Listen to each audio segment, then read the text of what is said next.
Much of a poem's impact comes from the employment of sound, from consonants repeated, from vowels echoed. Sounds can flow together or clash, all in service of what the poet wants to convey. I'd like to read a poem by Ashton Smith, and then take a close look at the play of sound. I should warn you that when I posted this on Facebook, it was hated strongly by someone who called my close examination excrement. As far as I can tell, he despised the idea that poems could be appreciated for their music. But why? Why not enjoy what is there on the page? The spell of a poem can be sensory. The Mummy by Ashton Smith.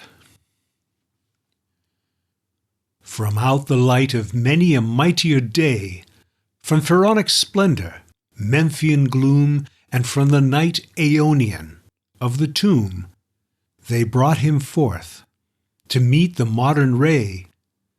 Upon his brow the unbroken seal of clay, while gods have gone to a forgotten doom, and desolation and the dust assume temple and cot, immingling in decay. From out the everlasting womb sublime, a cyclopean death, within a land of tombs and cities rotting in the sun, he is reborn to mock the might of time, while kings have built against oblivion with walls and columns of the windy sand. What we have in this poem is a repetition of M sounds. From, many, mightier, Memphian, gloom. For the sake of tonal variety, two of the lines have no M's at all. We have T's, out, light, mightier, night, brought. We also have echoed O's, out, splendor, from, tomb, forth, brow, doom. And take note of the I's, sublime, might, time.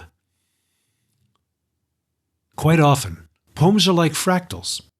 The closer we look, the more we can find patterns of repetition. The best way to find them is to hear them.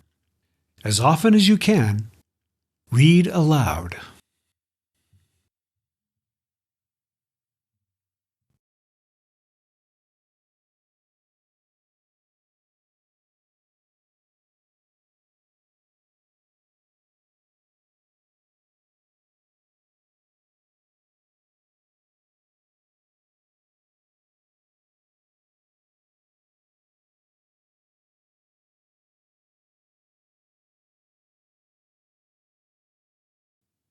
Quite often, poems are like fractals. The closer we look, the more we can find patterns of repetition. The best way to find them is to hear them. As often as you can. The best way to hear them. Oh, yay. Moron.